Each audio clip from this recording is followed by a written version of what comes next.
ሰላም ጤና ይስጥልን ውድ ሪፖርተር ተከታታዮች የሰዓቱን ዜናዎች ቀጥዬ አሰማችኋለሁ።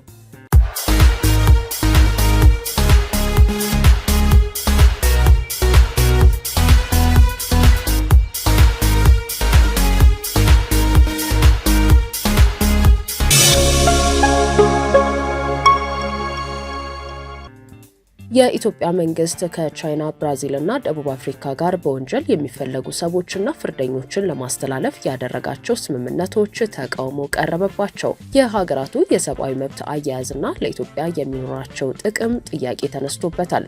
ስድስተኛው የህዝብ ተወካዮች ምክር ቤት በ5ኛ ዓመት የስራ ዘመኑ 9ኛ መደበኛ ስብሰባውን ዛሬ ጥር 14 ቀን 2018 ዓ.ም ባካሄደበት ወቅት የኢትዮጵያ መንግስት ከቻይናና ከብራዚል መንግስታት ጋር የወንጀል ፍርደኞችን ለማስተላለፍ እንዲሁም ከደቡብ አፍሪካ መንግስት ጋር ደግሞ የወንጀል ተፈላጊዎችን አሳልፎ ለመስጠት የተደረጉ ስምምነቶች አዋጅን በአብላጫ ድምጽ አጽድቋል። የረቂቅ አዋጆቹ ሪፖርትና የውሳኔ ሀሳብ ለፓርላማው ያቀረቡት በምክር ቤቱ የህግና ፍትህ ጉዳዮች ቋሚ ኮሚቴ ሰብሳቢ ወይዘሮ እጸገነት መንግስቱ በኢትዮጵያና በቻይና መካከል የተደረገው የወንጀል ጉዳዮች የጋራ የህግ ትብብር ስምምነት ረቂቅ አዋጅ ሁለቱ ሀገራት በንግድና ኢንቨስትመንት ዘርፍ ያላቸው ግንኙነት እየጨመረ መምጣቱን ተከትሎ የሁለቱም ሀገራት ዜጎች በቀላሉ ወደ ሁለቱም ሀገራት መጓዝ በመቻላቸው ለወንጀል ክስ ምርመራና ለክስ ሂደት የሚያስፈልጉ መረጃዎችና ማስረጃዎች እንዲሁም ለወንጀል መፈጸሚያነት ሊውሉ የታሰቡ ወይንም የወንጀል ፍሬ የሆኑ ንብረቶች ሊሸሹ የሚችሉበት ሁኔታ ከፍተኛ በመሆኑ የተለያዩ የወንጀል ማስረጃዎችን ወይንም መረጃዎችን በመለዋወጥ ተጠርጣሪዎችና ወንጀለኞች ከቅጣት የማያመልጡበት ሁኔታ ለመፍጠር ስለሚረዳና የህግ የበላይነት ለማረጋገጥ አስፈላጊ በመሆኑ እንዲጸድቅ ጠይቀዋል። የተቃዋሚ ፓርቲ የምክር ቤት አባሉ ዶክተር ደሳለኝ ጫኔ በዚህ ስምምነት ላይ ባነሱት ጥያቄ ወንጀለኞቹ ወደ ሀገራቸው ተመልሰው ፍርዱን ስለማጠናቀቃቸው በምን ይረጋገጣል ያሉ ሲሆን በወንጀል ጉዳዮች ላይ በዲሞክራሲና በሰብአዊ መብት አያያዝ ካላደጉ ሀገራት ጋር አብሮ መስራት ለምን ተመረጠ ሲሉ ጠይቀው ብሔራዊ ጥቅምን የሚጎዳ እንዳይሆን አሳስበዋል። ኢትዮጵያ ውስጥ በተለያየ ጊዜ ይሰማል ያሉትን በወንጀል የሚሳተፉ የቻይና ዜጎች ጉዳይን በማንሳት ሀገር ላይ ጉዳት በማድረሳቸው እዚሁ ፍርዳቸውን ቢከታተሉ የተሻለ ነው ሲሉ ተቃውሟቸውን አሰምተዋል። እንደሚታወቀው የሚሳተፉባቸው በተደጋጋሚ በሚዲያ የምንሰማቸው የታወቁ ወንጀሎች አሉ። በተለይ በዋነኝነት ጎላ ብለው የሚታዩት ሁለት ወንጀሎች ላይ ነው። የህገወጥ የማዕድን ማውጣት ማዕድን ሀብቶችን ማዘዋወርና በህገወጥ የገንዘብ አጠባ ወይም መኒ ላውንደሪንግ ጋር የተያያዘ ነው። እነዚህ ደግሞ በከፍተኛ ሁኔታ የሀገራችን ኢኮኖሚክ ኢንተረስት የሚጎዱ ናቸው።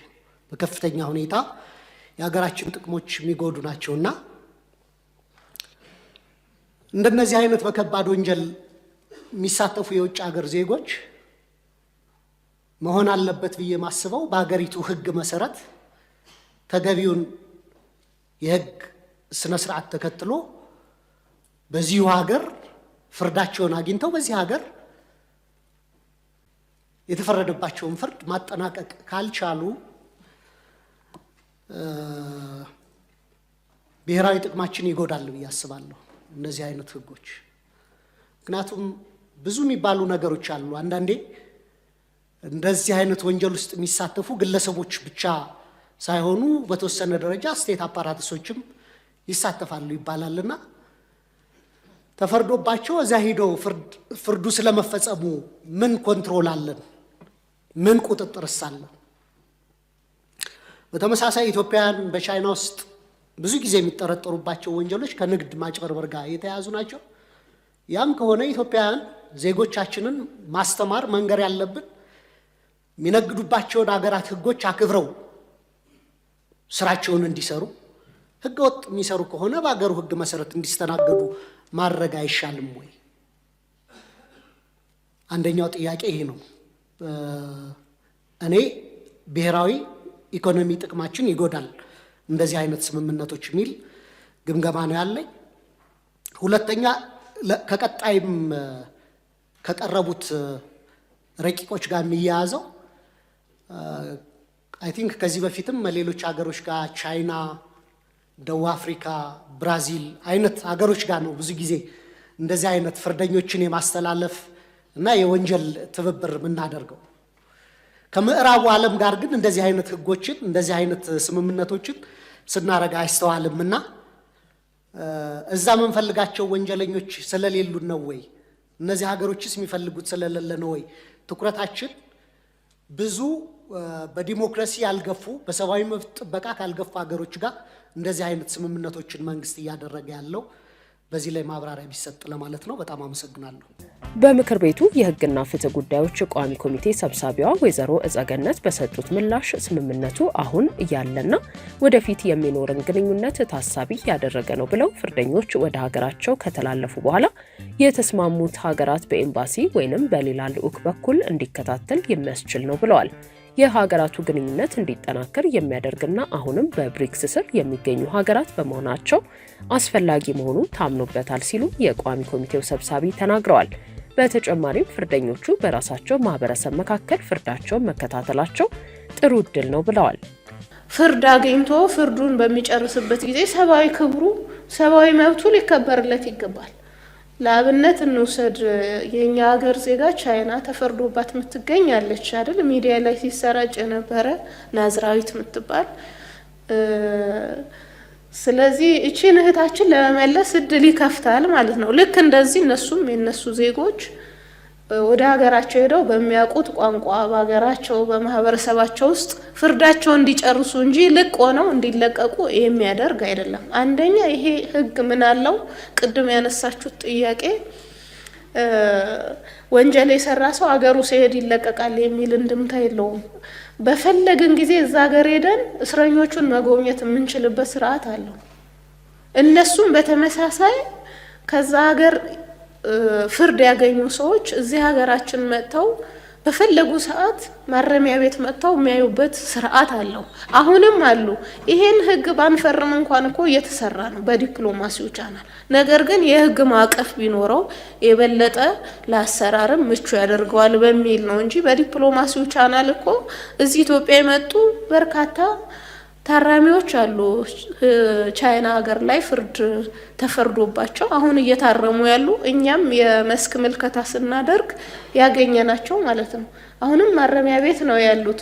ለምን? ይቅርታ ማድረግ ካለበት የቻይና መንግስት ነው ይቅርታ ሲያደርግላቸው ሊወጡ የሚችሉት እንጂ የኢትዮጵያ መንግስት እነዚህን ዜጎች ዝም ብሎ ሊለቅ አይችልም። ተስማምቶ ነው ያመጣው። በአገሩ ሊያርማቸው ነው እንጂ ከማህበረሰባቸው ቤተሰባቸው እየጠየቃቸው ሊታረሙ የሚችሉበት ሁኔታ መፍጠር እንጂ ወንጀለኞችን ፍርዳቸውን ሳይጨርሱ ለመልቀቅ አይደለም። ስምምነቱ እንደዚህ አይነት ዓላማ የለውም።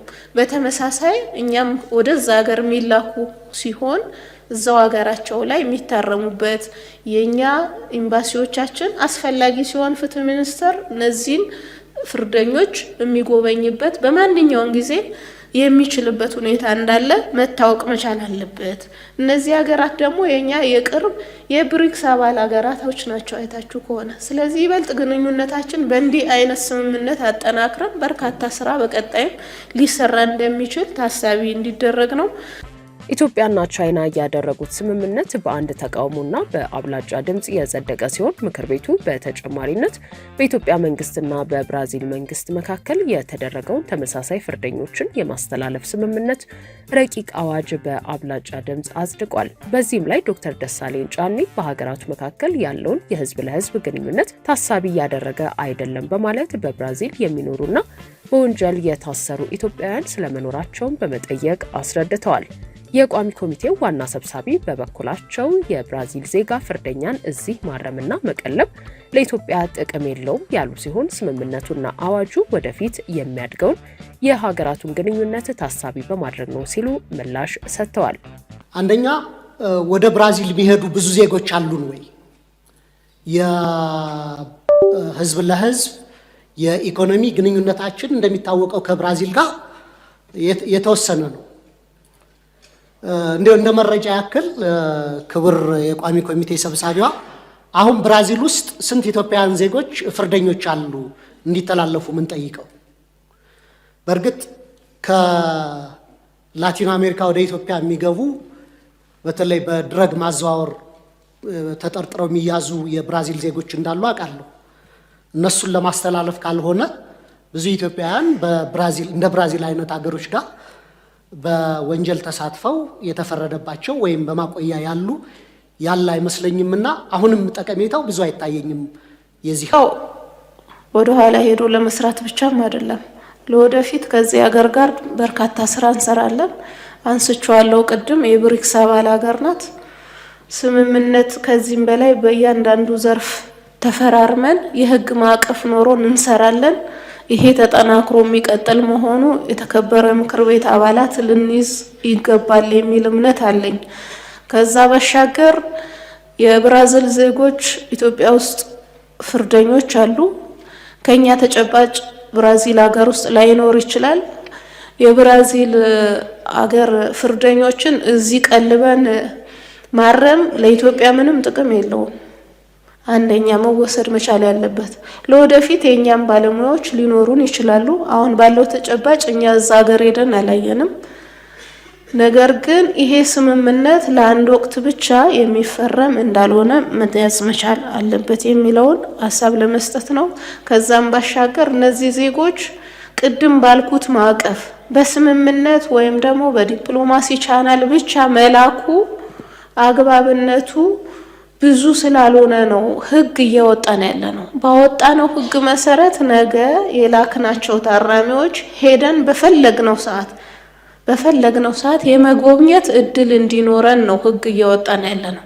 ማረሚያ ቤት ውስጥ ሆነው እንድናገኛቸው ነው። የኢትዮጵያ መንግስት ምህረት ሲሰጥ ይቅርታ ሲሰጥ ሊለቀቁ ይችላሉ። ከዛ ባሻገር እዛ ስለሄዱ እንደተፈለገ ይኮናል ማለት አይደለም። አገራትን ደግሞ ትረስት ማድረግ መቻል አለብን።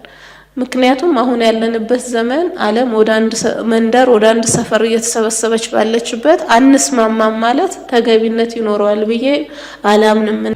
በተያያዘም በኢትዮጵያ መንግስትና ደቡብ አፍሪካ በወንጀል የሚፈለጉ ሰዎችን አሳልፎ የመስጠት ስምምነት ያደረጉበት አዋጅ በዛሬው ዕለት በምክር ቤቱ ጸድቋል።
ትራምፕ ጠቅላይ ሚኒስትር አብይ አህመድና አልሲሲን ማገናኘት እንደሚፈልጉ ተናገሩ።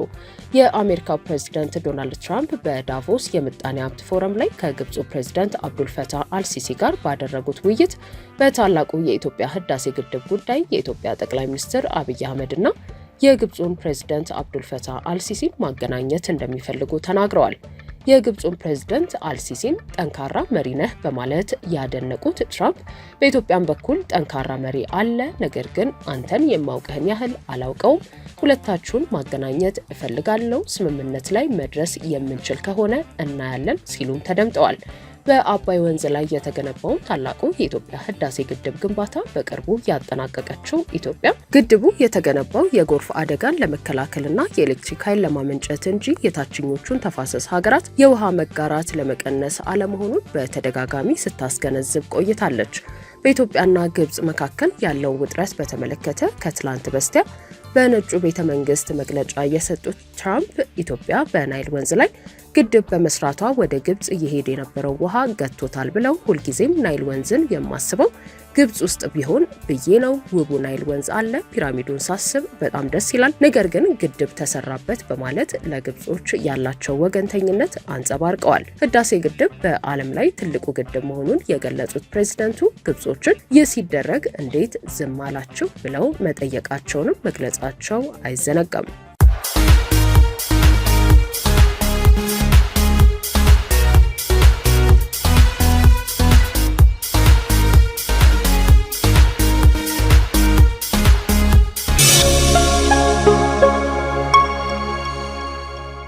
ውድ ሪፖርተር ተከታታዮች የሰዓቱ ዜናዎቻችን እነዚህ ነበሩ። ስላደመጣችሁን ከልብ እናመሰግናለን።